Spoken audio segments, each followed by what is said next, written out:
بسم اللہ الرحمن الرحیم۔ السلام علیکم۔ خدیجہ وائس چینل میں خوش آمدید۔ ناظرین گرامی، مکہ لگنے سے ایک ابدی شخص کی جان چلی گئی۔ یہ ایسا واقعہ ہے جس کی وجہ سے حضرت موسیٰ علیہ السلام کو فرعون کے خوف سے مصر کو خیر باد کہنا پڑا۔ آپ جب مصر سے نکلے تو آپ اس بات سے بالکل بے خبر تھے کہ کس بستی کی طرف رخ کیا جائے۔ چنانچہ آپ نے توکل اللہ پر سفر شروع کیا تو آپ کو مدین کے راستے پر ڈال دیا گیا۔ آپ نے دعا فرمائی، قریب ہے کہ میرا رب مجھے سیدھی راہ بتائے۔ چنانچہ آپ چلتے چلتے مدین شہر پہنچ گئے۔ اس وقت آپ کو نبوت سے سرفراز نہیں فرمایا گیا تھا۔ یوں کہہ لیں اس وقت آپ بنی اسرائیل کے ایک نیک و صالح نوجوان تھے جو کہ دیکھنے میں بھی خوبرو تھے۔ سفر کی کیفیت کے بارے میں حضرت عبداللہ بن عباس فرماتے ہیں کہ آپ نے مصر سے مدین تک کے سفر کے دوران سبزہ اور درختوں کے پتوں کے سوا کچھ نہ کھایا تھا۔ زیادہ چلنے کی وجہ سے آپ کے نالین بھی گھس گئے تھے، جس کی وجہ سے آپ برہنہ پا ہو گئے اور تھک ہار کر ایک سائے میں بیٹھ گئے۔ اس وقت خلق خدا میں سے آپ اللہ کے پسندیدہ بندے تھے، مگر بھوک کا یہ عالم تھا کہ کھجور کے ایک ٹکڑے تک کے آپ محتاج تھے۔ منقول ہے جب آپ مدین شہر میں داخل ہوئے تو دیکھا ایک کنویں سے لوگ اپنے جانوروں کو پانی پلا رہے ہیں، جبکہ کچھ فاصلے پر دو خوبرو لڑکیاں کھڑی اپنے جانوروں کو پیچھے دھکیل رہی تھیں کہ کہیں یہ ان لوگوں کے جانوروں کے ساتھ مل کر پانی نہ پی لیں جس سے لوگ خفا ہوں گے۔ وہ لوگ جب پانی پلاتے تو واپس لوٹتے ہوئے ایک بھاری بھرکم پتھر کنویں کے منہ پر رکھ دیتے۔ آپ نے دیکھا کہ جب لوگ واپس لوٹ گئے تو وہ لڑکیاں اپنے جانوروں کو لے کر آگے بڑھیں اور بچا کھچا پانی اپنے جانوروں کو پلانے لگیں۔ حضرت موسیٰ نے جو یہ منظر دیکھا تو دل میں رحم جاگ اٹھا۔ اپنی بھوک و کمزوری اور جسم کی ناتوانی کا خیال کیے بغیر اٹھے اور کنویں سے بھاری بھرکم پتھر اکیلے اٹھا کر ایک طرف کر دیا۔ وہ پتھر کتنا وزنی تھا اس کے بارے میں حضرت عمر رضی اللہ تعالیٰ عنہ کا قول ہے کہ اس پتھر کو 10 آدمی اٹھاتے تھے، جسے آپ نے اکیلے ہی اٹھایا۔ پھر پانی نکالا جو ان دونوں کی بکریوں کے لیے کافی ہو گیا، اور پھر آپ ببول کے درخت کے سائے کے نیچے چلے گئے۔ ایک دوسری روایت ہے کہ آپ ان دونوں لڑکیوں کے پاس گئے اور پوچھا، تم یہاں کیوں کھڑی ہو حالانکہ تمہارے جانور پانی سے بلک رہے ہیں؟ ان میں سے ایک نے شرماتے ہوئے جواب دیا، ہم غیر مردوں میں نہیں جاتے، جب یہ چلے جائیں گے تب ہم پانی پلائیں گے۔ ہمارے والد بوڑھے آدمی ہیں اور وہ گھر سے باہر نہیں نکل سکتے، جس کی وجہ سے ہمیں یہ کام کرنا پڑتا ہے۔ چنانچہ آپ نے اکیلے ہی وہ پتھر ہٹا دیا تاکہ جانوروں کے لیے وہ فراوانی میسر آ سکے۔ یہ دیکھ کر لڑکیاں حیرت میں مبتلا ہو گئیں اور سوچنے لگیں کہ یہ کون اجنبی ہے کہ جسے پہلے یہاں کبھی دیکھا نہیں تھا اور ہے بھی اب ان سب سے زیادہ طاقت والا۔ یہ لڑکیاں ابھی سے کشمکش میں تھیں کہ آپ قریب موجود ببول کے درخت کے سائے میں چلے گئے اور وہاں اللہ کی بارگاہ میں دعا فرمائی، اے میرے رب، میں اس کھانے کا جو تو میرے لیے اتارے محتاج ہوں۔ تاہم ان لڑکیوں نے بھی آپ کی یہ دعا سن لی۔ وہ جلدی سے اپنے بکریوں کو ہانکتی ہوئی گھر لوٹی۔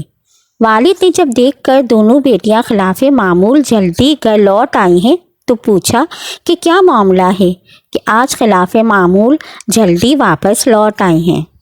انہوں نے اپنے شفیق باپ سے تمام قصہ کہہ سنایا۔ والد نے ان میں سے ایک سے کہا، جاؤ اس اجنبی کو بلا لاؤ کہ ہم اس کو اس خدمت کے بدلے معاوضہ ادا کریں۔ چنانچہ ان میں سے ایک شرم و حیا سے چلتی ہوئی حضرت موسیٰ علیہ السلام کے پاس آئی اور کہنے لگی، میرے والد صاحب آپ کو بلاتے ہیں تاکہ آپ کو اس پانی پلانے کی اجرت ادا کریں۔ حضرت موسیٰ علیہ السلام نے اس لڑکی کے باپ کے پاس جانے کے لیے رضامندی کا اظہار کیا تو وہ لڑکی آگے آگے چل پڑی اور آپ تھوڑے فاصلے پر اس کے پیچھے تھے۔ اگرچہ آپ کو کچھ بات یہ ناگوار گزری لیکن اس کے سوا کوئی چارہ بھی نہ تھا، کیونکہ پہاڑی علاقہ تھا، ویسے بھی آپ خوفزدہ تھے۔ جب چلے تو ہوا بھی تیز چلنے لگی۔ راستہ بتانے کے لیے وہ لڑکی آگے آگے چل دی۔ بس اوقات ایسا ہوتا کہ جب کبھی ہوا کا تیز جھونکا آتا، لڑکی کا کپڑا ادھر ادھر ہو جاتا۔ موسیٰ علیہ السلام اس وقت اگرچہ نبوت سے سرفراز نہیں ہوئے تھے، تب بھی شرم و حیا کے اعلیٰ درجے پر فائز تھے۔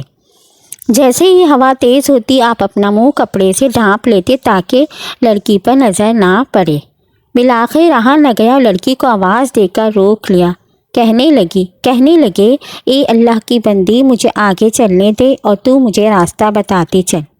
جس طرف چلنا ہو تم اس طرف میرے پیچھے سے ایک کنکر اٹھا کر پھینک دیا کرو تاکہ یہ اشارہ ہو سکے تمہارے گھر کی طرف۔ سبحان اللہ۔ دوستو، بے شک یہ شان حضرت موسیٰ علیہ السلام کی اور انبیاء کا حسن اخلاق تو قبل از بعثت بھی امت کے لیے نمونہ ہی ہوتا ہے۔ بالآخر دونوں چلتے ہوئے حضرت شعیب علیہ السلام کی خدمت میں پہنچ گئے۔ حضرت شعیب اس وقت شام کا کھانا کھانے کے لیے تیار بیٹھے تھے۔ موسیٰ علیہ السلام کو دیکھ کر فرمایا، بیٹے بیٹھو اور کھانا کھاؤ۔ موسیٰ علیہ السلام نے فرمایا، میں آپ کا کھانا نہیں کھاؤں گا۔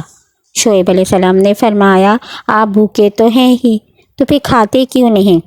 آپ نے فرمایا، مجھے خطرہ ہے کہ جو کام میں نے فی سبیل اللہ کیا، کہیں یہ کھانا اس کا عوض نہ ہو جائے، کیونکہ میں اس قبیلے سے ہوں جو اپنے دین کے کسی عمل کو بیچتے نہیں، اگرچہ اس کے عوض دنیا کے برابر سونا ہی مل جائے۔ حضرت شعیب علیہ السلام نے فرمایا، میں بھی تمہیں اس کا عوض نہیں دے رہا، بلکہ میری اور میرے آبا و اجداد کی عادت ہے، ہم مہمان نوازی کرتے ہیں اور بھوکوں کو کھانا کھلاتے ہیں۔ تب موسیٰ علیہ السلام بیٹھ گئے اور کھانا تناول کیا۔ اس کے بعد آپ کی دونوں بیٹیوں میں سے ایک نے کہا، ابا جان آپ اسے نوکر رکھ لیجئے، کیونکہ یہ توانا اور امانت دار ہے۔ پھر اس لڑکی نے جو آپ کو لینے گئی تھی، اس نے اپنے والد کو تمام واقعہ بیان کیا۔ یہ سن کر حضرت شعیب علیہ السلام نے حضرت موسیٰ سے کہا، میں ان میں سے ایک لڑکی کا نکاح تمہارے ساتھ کر دوں گا، بشرط یہ کہ تم 8 سال میرے ہاں نوکری کرو، اور میں تجھ پر کوئی مشقت نہیں ڈالنا چاہتا۔ انشاءاللہ تم مجھے خوش معاملہ اور بھلے لوگوں میں سے پاؤ گے۔ حضرت موسیٰ علیہ السلام نے فرمایا، بس یہ بات میرے اور آپ کے درمیان طے ہو گئی۔ ان 2 مدتوں میں سے جو بھی مدت پوری کروں گا تو مجھ پر کچھ زیادتی نہ ہوگی، اور ہم جو کہہ رہے ہیں اس پر خدا گواہ ہے۔ وہ لڑکی جو موسیٰ علیہ السلام کو بلانے گئی تھی، نکاح بھی حضرت موسیٰ کا اسی کے ساتھ ہوا۔ یوں آپ کی شادی حضرت شعیب علیہ السلام کی بیٹی کے ساتھ ہوئی، جو کہ شرم و حیا کا پیکر تھیں۔ روایت ہے کہ آپ نے ایسے 10 سال حضرت شعیب علیہ السلام کی بکریاں چرائیں۔ اس سارے عرصے کے دوران آپ کی اہلیہ ہی نے آپ کے ساتھ رہی۔ پھر حکم ربی ہوا اور آپ اپنی زوجہ سمیت دوبارہ مصر کی طرف کوچ کر گئیں۔ دعا ہے اللہ پاک حضرت موسیٰ کا ذکر خیر اپنی بارگاہ میں قبول فرمائے، آمین۔ اگر میری یہ ویڈیو پسند آئی ہو تو اس کو لائک، شیئر اور سبسکرائب کیجیے۔ جزاک اللہ۔